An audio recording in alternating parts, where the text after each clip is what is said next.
I am Dean Foltz, the editor-in-chief of Bevel West Literary and Arts Magazine, Page One, and it is my extreme pleasure today to introduce young adult novelist, Ms. Gibsen. Ms. Gibsen has published 3 novels, one standalone and the others part of her Katana series, which has a new edition coming out this March. When she isn't writing, in her own words, she can be found rocking out with her band, sewing crazy costumes for the fun of it, picking off her nail polish, or drinking straight from the jug, provided no one is looking. Now, help me welcome Ms. Gibsen. Thank you. Oh my gosh, this is so exciting. This is a beautiful library. Wow. Wow, okay. Well, okay, first of all, I'm super excited to be here. Yes, I am a writer, and it was no easy journey. Basically, to give you a little bit of a background about me and why I chose to become a writer and kind of how it came to be. When I was in high school, I loved to read. It was my absolute favorite. But I was pretty convinced that I couldn't be a writer, even though it was something that I always wanted to do, because of how much I love books. And the reason being is I didn't get the best grades, and I wouldn't find out until college. I was also dyslexic. I had a mild form of dyslexia. So I struggled with a lot of tests. I had a lot of test anxiety, and even though my IQ was great, my test scores were low because I didn't test very well. And also, I had somebody that lived with me in my house at the time that was a very, very negative influence on me. Somebody who was very fond of telling me how stupid I was. And we lived with this person for about 10 years. So for 10 years, from about the time I was 10 till 18, 19, I heard daily how stupid I was, how I wasn't going to amount to anything, how I was pretty much going to be working in fast food my entire life, how college, there was no even shot of me going to college. And so when you start to hear that, especially as a kid, you start to believe it. You're like, okay, yeah, that's pretty much what's going to happen. And so for me, the turning point, one of the turning points was when I was 17 and I was a senior in high school. One of the turning points was, normally this kind of abuse was always on me. And it was always directed to me, and I had a younger brother that I always took care of. And he was about 5 years younger than me. And so as long as it was centered on me, that was fine. Well, one day, the abuse kind of turned to him. And I remember this particular negative influence turning to him and saying, you know what, I would call you stupid, but that would imply you have a brain. And so that, to me, that was the turning point for me, because normally I just kind of took things, and when that happened, I stood up real angry and said, don't you ever talk to him that way, and blah, blah, blah. And that was the day that I got kicked out of my house. And I got kicked out of my house, and all my belongings, like my bed, my clothes, everything that I'd ever owned was taken outside and burned in like a big bonfire. So I had nothing. So I'm a senior in high school. I have nothing. So what I had to do, and at the time I had a job at Arby's, which is, I love Arby's because they really took care of me. So what happened was, now I look younger than I am, but to give you a clue of how old I am, there was no such thing as cell phones when I was in high school. And so my entertainment, like what I would have to do is I had my car, I had this old 1985 Volkswagen Jetta, and it had like 200,000 miles on it, and that was like my home while I finished up my senior year. And so what happened, how my kind of daily life went was I would get up early and I would go to Arby's because they would give me, and have you guys ever had those Arby's turnovers? Like I ate those for 6 months. That was like my breakfast. And they would very kindly give me a bag of those turnovers. And then I would go to school very early and I would take a shower in the locker room. And then I would go to school. And then after school I would do all my homework in the library. Then I would go to work at Arby's. And then afterwards, I'd get out of work at about 10. Usually all my homework was done. And I lived in Springfield at the time, and we had a library that stayed open very late because Springfield has kind of a bigger homeless population, and it was cold, and so a lot of times the library would stay open late to give some of the homeless people just a chance to get warm. So I would go to the library because there's no cell phones, and I would just get out a big stack of books, and I would take them into my car, and that was what I did every night, is I read by flashlight. That was my entertainment. Because when you're homeless, and you're living out of your car, one of the things you don't think about is you're not really welcome to park at a lot of places. So I try to park at well-lit, safe places like the mall and things like that. And a lot of times then like the cops would come and be like, you can't park here. So I would have to find like these kind of reclusive places to park, dark places. And when you do that and you're 17, like a lot of times I would park in like by cornfields, and that's usually where every single horror movie that's ever taken place ever has happened, in a dark cornfield. So I wasn't exactly like feeling super safe. So again, I had these books every night in my flashlight, and when I was reading the books, I wasn't in a dark cornfield, and I wasn't alone. And that's really, really, really when my love affair with books started, because I wasn't in the car.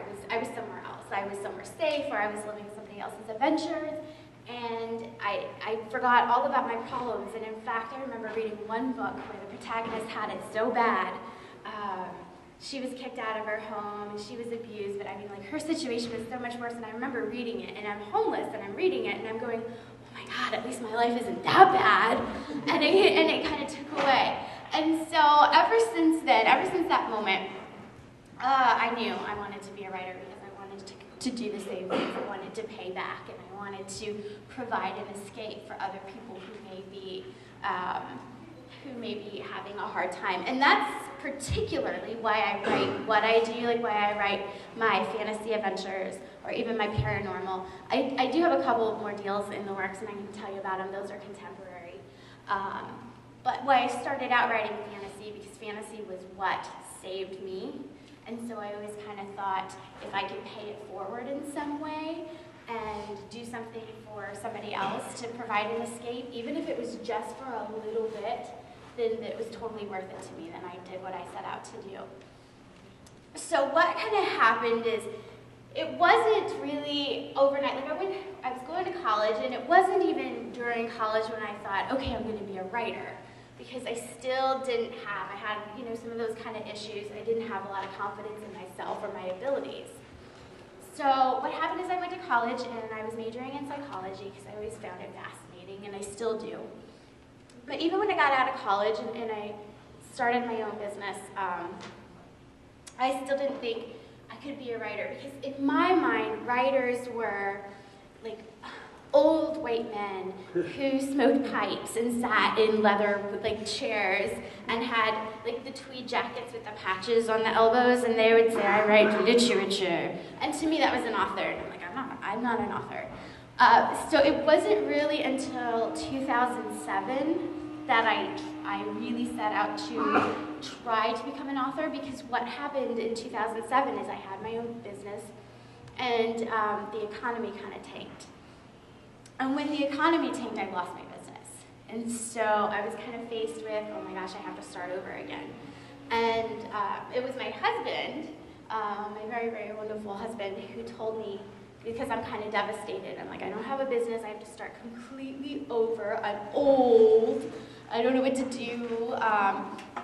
And he was telling me, well, now is your chance. You can do whatever you want to do. What is it you want to do? What have you always wanted to do? And I always wanted to become a writer, and I told him that. And he's like, well, that's what you're going to do. And I'm like, I don't know. I don't think I can do it. So he's like, no, you're going to do it. So what I did is I buckled down, and I wrote kind of a version of Katana first. And it was kind of a really bad version, because if you're going to be a writer, and you want to be a writer, you can't be a writer until you write your first really, really bad book. And every writer you talk to is going to tell you this. Every writer is going to tell you you're going to have fantastic, great books in you, but there's always going to be that really, really bad book, and that's the one that has to come out first. And so you have to write this really, really, really bad book. And I wrote kind of a version of Katana that was really, really bad. And nowadays there's several ways to get published. And self-publishing is becoming more and more prevalent. But at the time, for me, when you self-publish, it's kind of instantaneous. You write a book, you can get an editor, you design the cover, and then you go to like CreateSpace or Amazon and you just upload it and then you have a book. But for me, my goal was, I'm like, if I'm gonna do this, I wanna do it right. I wanted to go to Barnes & Noble and see my book sitting on a shelf. That's what I wanted. And so I researched how to do that. And nowadays, most publishers, like in the old days, if you wanted to get published, you would print out your manuscript, and it's going to be like this thick on a bunch of paper, and you would stick it in an envelope, and you would send it to Random House, or Penguin, or HarperCollins, or whoever. And you would mail your manuscript, and they're going to get, an editor would get this big manuscript, and they're going to set it on a pile of manuscripts that's probably like this high, and they're going to read it probably within a year, if you're lucky. And then they would say yes or no and send you an envelope either way telling you yeah or no, no thank you. But nowadays, if you send Random House or Penguin or HarperCollins anything, they're just going to put it in their shredder.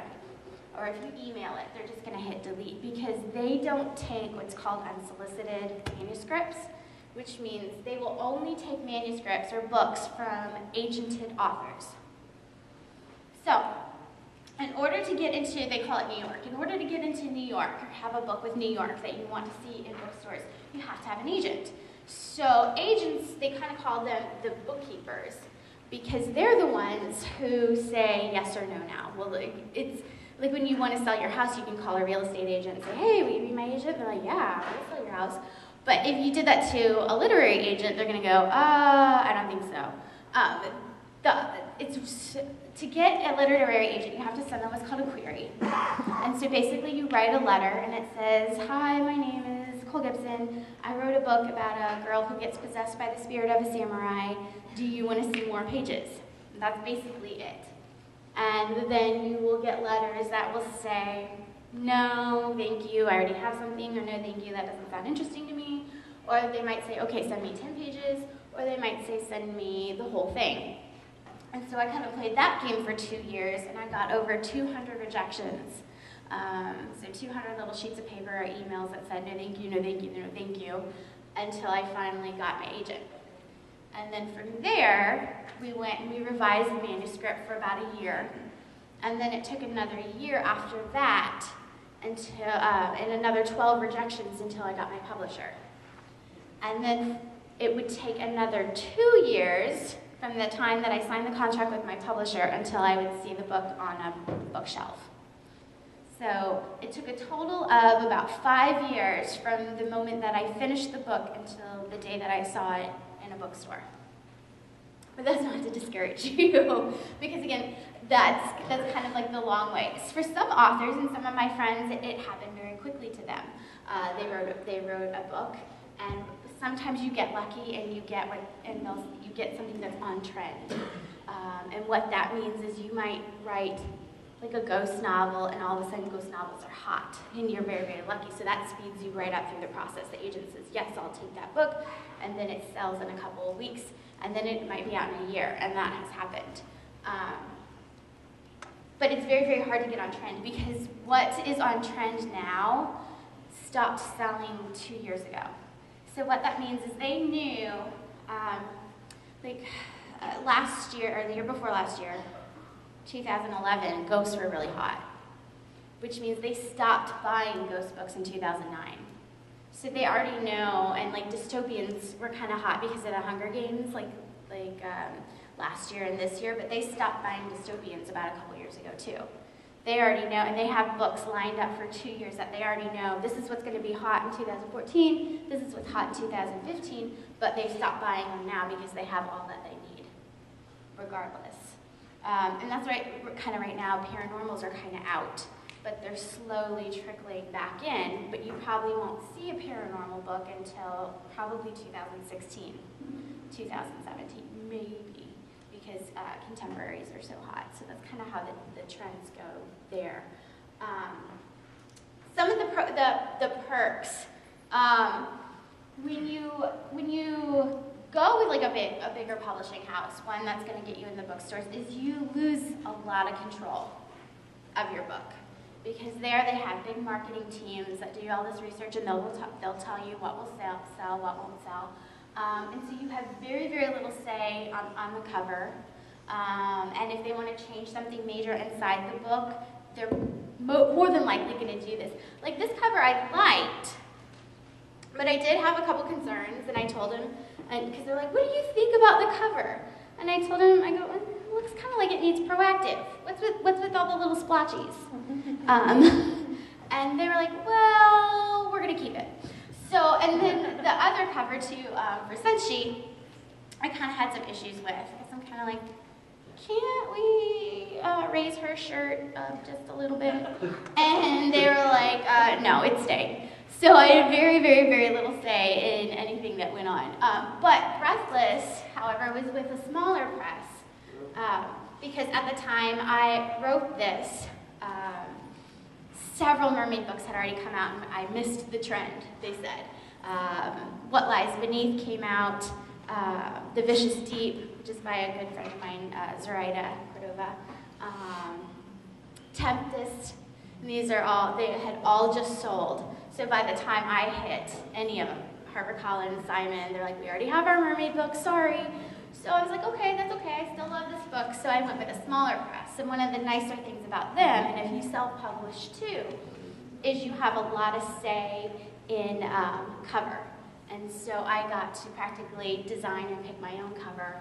I had a lot of say in what went on inside of it, a lot more than I did with these. And so that was really nice. And so you kind of got your pros and cons there. One of the bad things, though, is that I don't have the distribution. Like, you will go and you can find, I've had people find these all over the country. I saw this in Tennessee, I saw it in this one here, you can pretty much only buy online. So you kind of have your pros and cons there, but if you have a good marketing, that's not really going to be an issue.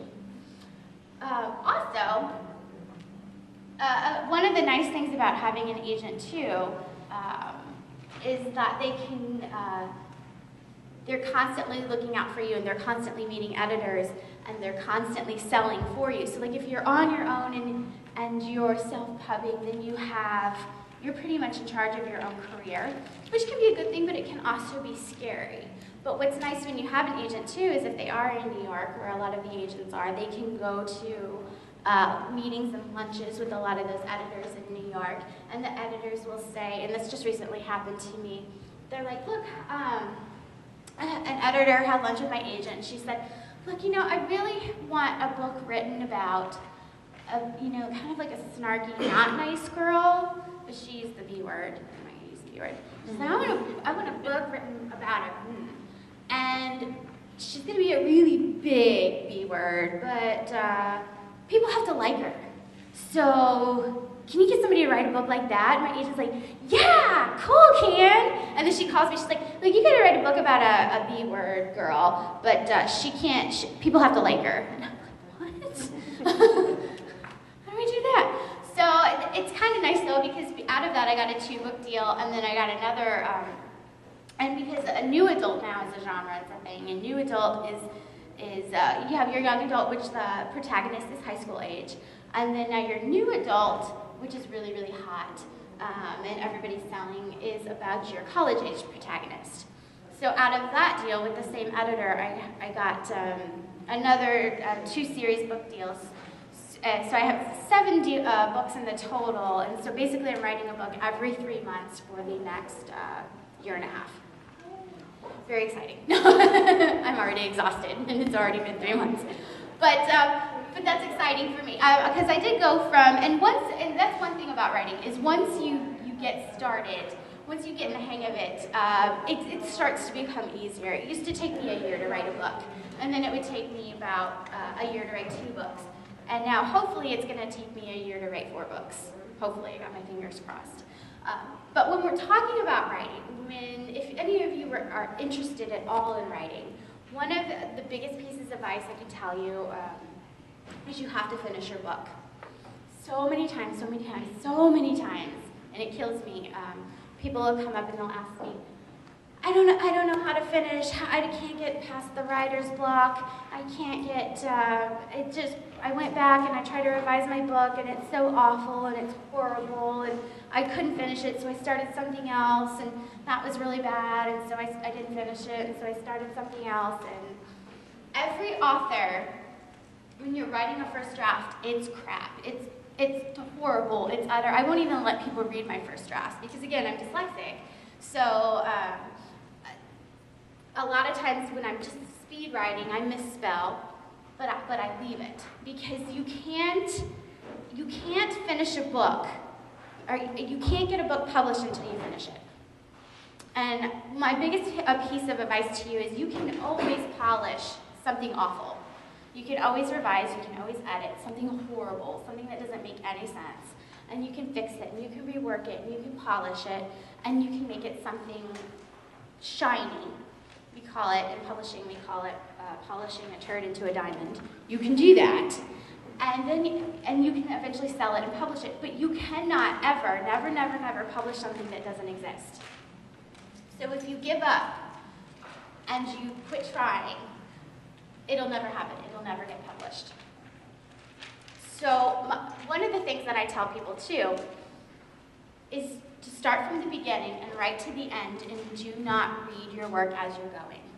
Do not go back and read the paragraph you just wrote. Do not go back and read the sentence you just wrote. You keep moving forward. And one of my favorite programs for this, one that I tell everybody who's an aspiring author, and this also I think helps, it's helped some people with reports for homework too, is there's a program online and it's called writerdie.com. And writerdie.com is very cool. It's free online, or it's $9.99 if you put it on your desktop, which really isn't too bad. And what happens with writerdie.com is you sit down at your computer and a little screen pops up and it says, hey, how many words do you want to do today? I typically try to do 3,000 a day myself, because that's 10 pages. So that's usually my goal every day. If I can get 10 pages done every single day, I can get a book done in 2 months, and then I can edit it in a third month. So have a book in 3 months is my goal. But it's a pretty hefty goal. So sometimes it'll be 2,000 words, depending on how busy I am that day. And it'll say, but I always do this in 1,000 word chunks. So it'll say, okay, how many words do you want to do? I say, oh, 1,000 words. And it'll say, great, how long do you want to give yourself to do this? And I'll say, oh, I'll give myself an hour. And I'll say, great. And then it'll say, well, select your difficulty level. I'm like, okay. So the first difficulty level Writer Die has, they have these word bubbles. And so you're writing, and if you stop writing, these little word bubbles pop up. And it'll say, hey, why did you stop writing? Keep going. And that does nothing for me. I'm like, whatever, writing bubbles, I don't care. So I don't use that method. It does nothing. So there's a second level, and this one's effective if I'm working in a coffee shop, because and it's the sound level. And so I'll start writing, and if I stop writing, the screen will darken to let me know that something's about to happen. And if I don't keep writing in the time that the screen darkens, like a car horn will like blast from my computer, or like a baby will start crying, or like a car alarm like will just like scream from my computer until I start writing again. Now that is effective, again, like if I'm working in a coffee shop or a library, but I can outsmart Writer Die because I can turn my volume down. So it's not, for me, it's not foolproof because I'm like, whatever, be quiet. So the level that I use is the hardest level, and it's called Kamikaze. And so you select the Kamikaze level, and what will happen is, as you're writing, and you pause, and you're like, I don't know what happens next. I'm thinking, like, I don't know what to write. I don't know what comes next. And the screen will darken, and it lets me know that something's about to happen. And if I don't write by the time the screen darkens, then everything that I've written will start to get deleted. So on my screen, my words will start to go away. So I have to hurry up and keep writing. Now what this means is, as I'm writing and I do get like writer's block, or I'm like, I don't know what to write, and that starts to happen, I will literally type, I don't know what to write next. Oh my gosh, please don't delete my words. I'll literally like write this just to keep it from deleting my words. Now, granted, that's obviously not going to go in my book, but what happens is it makes my mind kind of race, and I go in that panic mode, and it forces me to keep writing, and then something will happen. I will figure out what the character is going to say there. I will figure out like the next part of what's going to happen. It forces you to get over that writer's block because you have no choice but to keep going. And again, and so when I'm going over my finished draft, I will have sentences that will say, I have no idea what comes next. I don't know what to do here. That last line of dialogue was stupid, and then as I'm writing too, I'll write, well, delete that last part. But just to keep writing, and all I have to do is go through and delete it. It's not a big deal when I'm editing. But if I would have stopped right there, and I would sit there for the entire day going, I don't know, then I've lost an entire day. And I might be just too busy dwelling on my internal editor, in the back of my head saying, this is stupid, this sucks. And it forces you not to listen to that person too, because everybody's got that. We call it in writing, we call it the internal editor. And it's that voice in your head that tells you as you're writing that what you're writing is stupid. And it's not, but everybody's got that little voice that lives in their head, like, this is so stupid. Nobody's written something this stupid ever in the history of writing. And so as you're kind of forcing yourself to write like that, that voice you have to, it shuts up. And in fact, there is a mode on Write or Die that disables your backspace button. And I always click on that. So I cannot physically go back and delete anything. I just can't. I have to keep going forward. If I misspell a word, I'll go back later when I'm editing and fix it then. I can't go back. So I cannot reread, doubt myself. I have no choice but to keep moving forward. And that is really, really, really the only way that you're going to finish a book. I don't know what title is. Am I about? Oh, there. Okay.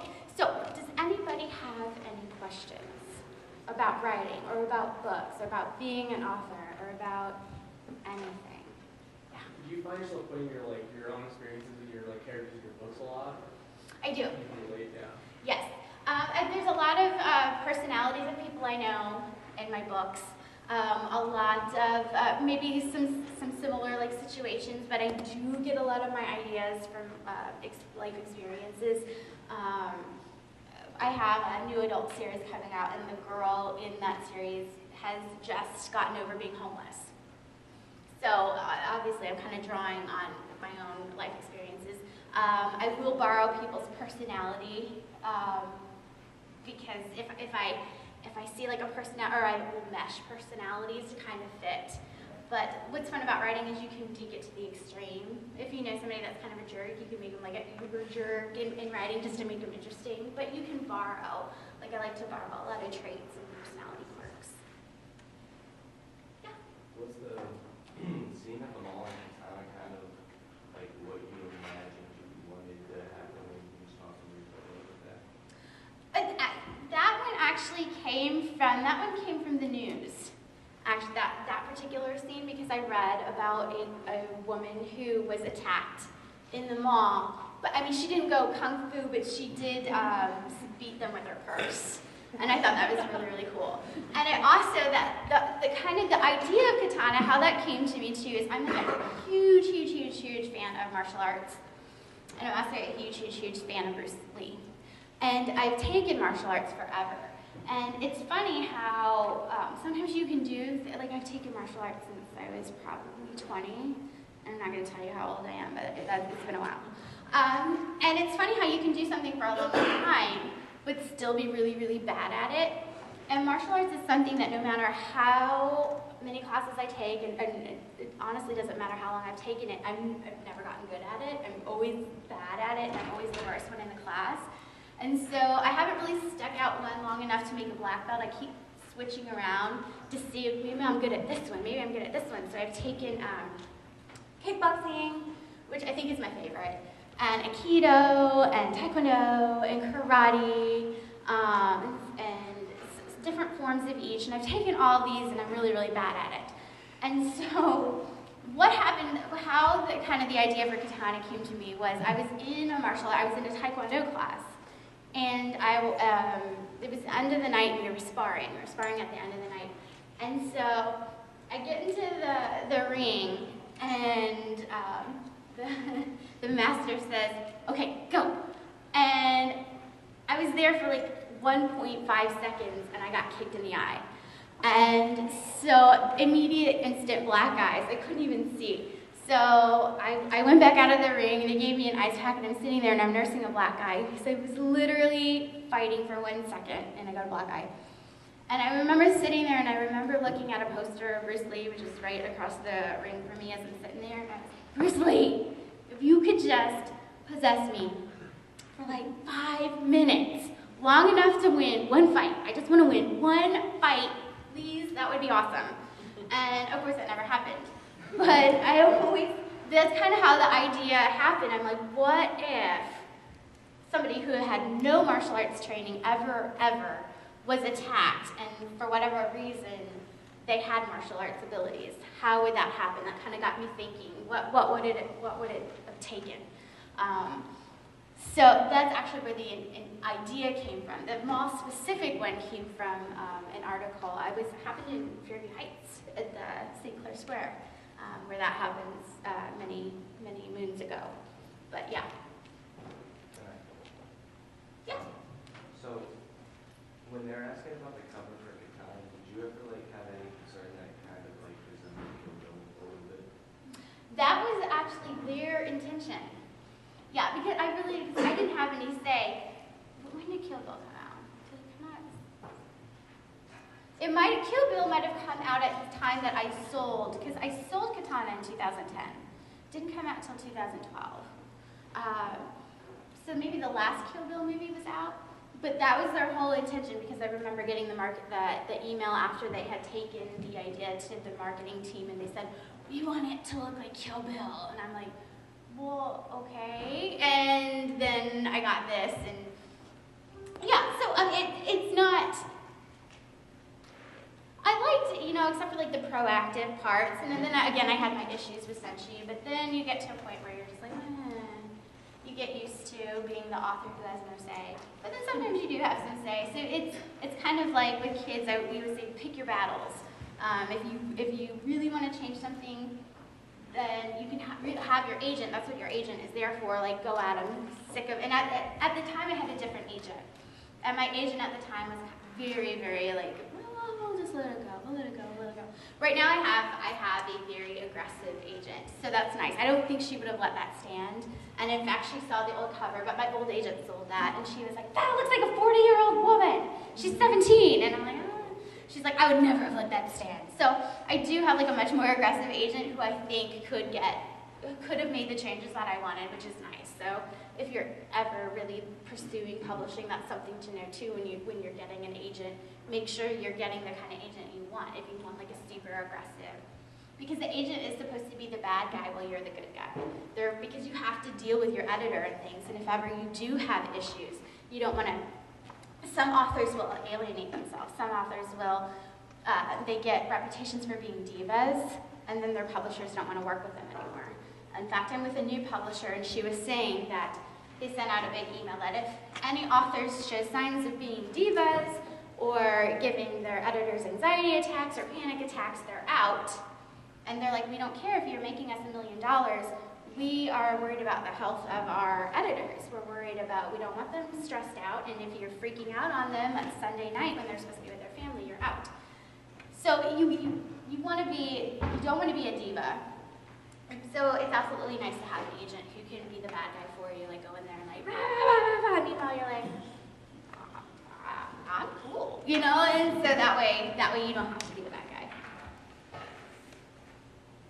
Yeah. Online, it said that you like sushi. Is that your brain stone with food? It kind of depends where you go.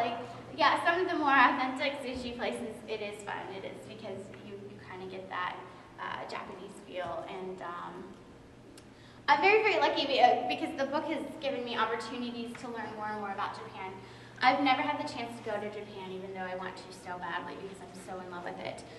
Because the trip that I want to be able to do everything that I want to do, which is go to an authentic TA ceremony and see the swords being made and all that, I priced it out and it was going to be $10,000.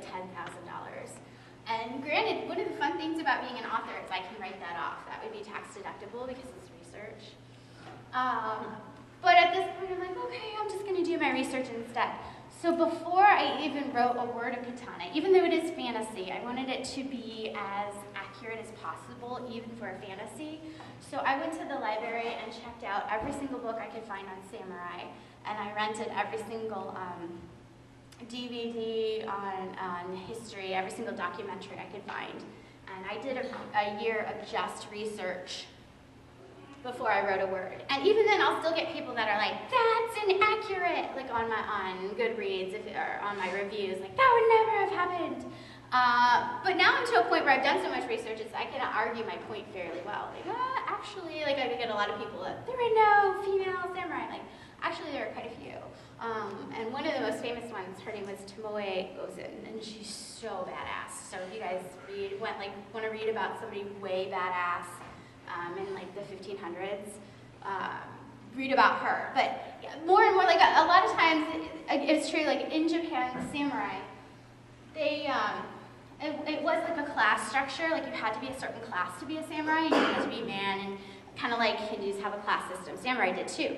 But when they were at war, things changed because they would lose so many soldiers. Pretty soon they were like, okay, you know that thing we were saying about class? We didn't mean it. You can be samurai, you can be samurai, you can be samurai, you can be samurai. And they'd go to farms. They're like, you're a samurai too, just because they needed so many warriors. And that's how a lot of women got to be samurai. And actually, in fact, like a lot of the like the high-ranking masters, landowners, they would have trained female samurais in their bedrooms, and those were the only ones allowed to enter their bedrooms. They would guard their bedrooms. They would not allow men to enter because they were so worried about being murdered. So they would only have women, and they would have to stand on either side of their door on the inside to keep them from being murdered, which is exciting. And they actually, just recently, within the last year, they dug up a head burial mound in Japan. And what a head burial mound is, in Japan, when you went to war, if you didn't get paid. As a samurai, you got paid to go to war, but you only got paid per the heads that you brought back. So if your paycheck kind of depended on how many heads you had. So what would happen, and they had kind of like after the war, you would try to gather your heads. And it was kind of funny because there was like these headhunters that would try to go back while you're still fighting and steal your heads so they could get paid for it. But what you would do is you would go back and you'd say, okay, I killed all of you, and you'd take your heads, and then you'd hand them to, there were specific servants who would wash these heads and clean them up and brush the hair and put some makeup on them, and then they'd mount them on a pike, and like this, and then so you'd have a head here, and a head here, a head here, and they'd be all cleaned up, and they'd be tagged with the person's name and their rank, like to make it more impressive. Like, oh, this is so-and-so, he was 17 and he killed 100 men. And just to make yourself sound more impressive. And then what would happen is you'd have a big head party, a huge like head party, like it's a party where you have food and drink and here's all these heads and everybody would go around like, oh, and like look at all the heads, like, oh, good job. And it was a bit like, it was a big thing, and then they would get paid. And then afterwards, they would pile all these heads up in a big pile and bury them. Well, recently on PBS, if you look it up, they just unearthed a big head pile from like the 1500s, and 35% of the heads were female, which to me is way exciting because that means that there were a lot more female warriors than originally believed. So that to me was pretty exciting. Also gross, but exciting. Yeah. How long did it take you to write all these books? Katana took me a couple years, only because of the year of research. And then Senshi took me another year. But at the same time, I wrote Breathless. So I did the 2 books, about 6 months per book. And then last December, because I had a contract for 2 books, last December, Flux, which is my publisher, contacted me and they said, look, Katana's doing really, really well. And so we would love to have a 3rd book. And I said, oh, fantastic, awesome. Great. So how do we want to do this? And they're like, okay, so good. But we do have one negative. I'm like, okay, what's the negative? And they're like, we need it in 3 months. I'm like, oh. So that one, so the last one, Shinobi, took me 3 months. That's when I first learned that I could do a book in 3 months. I didn't think it was possible. So I lived at the computer for about 3 months. I'm getting better about budgeting my time, so I don't live at the computer. I have software called Cold Turkey. Does anybody know what that is? It's very, very helpful. It's, if you're a writer, Cold Turkey, what it does is it shuts off all your social media sites. So you go and you can plug in and it shuts off Facebook and it shuts off Twitter and it shuts off your blogs and it shuts off everything that you're not supposed to be on. And it'll shut it off as long as you want. Like it'll say, how long do you want these things shut off? I'm like, I guess all day. And so I'll plug it in and then I cannot access them. And so that's very, very helpful to me as well. You're writing a book, and do you go into it deciding if you want it to be a series, or is the publisher part of that, or? If you're self-publishing, like you can decide that, but when you're going like with a New York publisher, they're typically the ones to decide if, like I can think for myself, I always imagined this to be a series, and I wrote that in my query letter, I wrote the potential to be a series, but they had the say. And that's kind of one of the funny things that was on FAD too, because series were really popular. And I know everybody wants to roll their eyes when I mention Twilight, but Twilight kind of started that, like the 3-4 book series. And so they were really, really popular, and then all of a sudden people just got sick of it. They're like, oh, I just want to read one book and one story. So right now the standalones are really, really popular. Publishers are only buying the single books, and my next a contemporary book about the girl that's not nice, but you're supposed to like her. That's about bullying, and that one will come out. They're rushing that one through because bullying is such a hot issue right now. So that one will be out September of next year, and that one will be a standalone, and that'll be my first. Because Breathless I intended to be a series, but I got so busy I just haven't been able to, so I call it a standalone right now. Eventually I intend to write more when I have time to write my own kind of, I say my own kind of stuff because I'm under contract for so many things right now, but one day I would like to write more for that one too. How do you weigh the pros and cons of being an author? Oh, my favorite pro ever is I get to wear pajamas all day long. Unless I go to like the coffee shop to work. Sometimes I have to go to the coffee shop to work because sometimes when I'm at home, I just get too distracted. I'm like, oh, I should do dishes. I should probably clean up the living room. Or, you know, and there's too many things to get distracted. I should probably pay bills. So I go to the coffee shop to make myself work, and then I have to get dressed. But I love that I work for myself. I mean, I do have an editor, but basically I'm in charge of my own hours. I do have a young daughter, so what's nice for me is when she's out of school, I can pick her up. I like that I'm kind of there for her. So the schedule thing is just so awesome. I love that. I love getting to meet other authors. I love getting to use my imagination for a living and getting paid for it. That's absolutely awesome. Negatives is the unpredictability of the market. You never know. Like, I never imagined myself as a contemporary writer. I love fantasy so much, but fantasy's just not selling. So for the next year, I'm writing nothing but contemporary, which is this world, no magic. And it's the market too. There's ups and downs. Something that they think something that you're really excited about. Publishers might not be excited about. I would have said probably a year ago reviews, because some of them can be harsh, but now I'm to a place where they don't bother me. So yeah, it's your opinion. Some of them can be kind of nasty and they'll go after you personally, like this writer is so bad, I wish that her mom, I had a time machine, so her mom would never have given birth to her. I mean, it would be like really nasty reviews, but at the time I'm like, oh my gosh.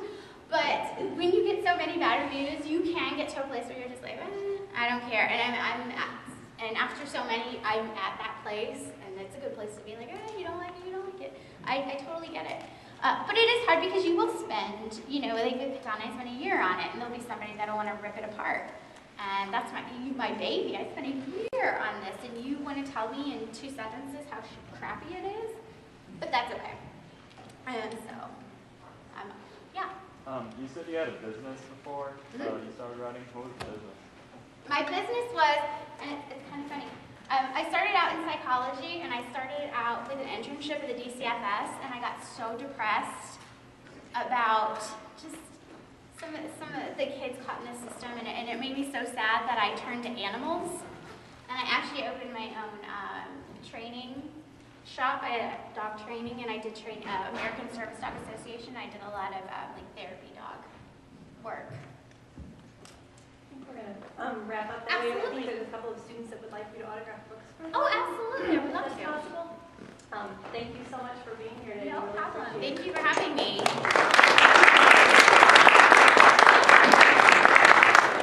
I think she has some extra books, so they're $10 a piece if anybody else would like some. Oh, my pleasure. Yeah.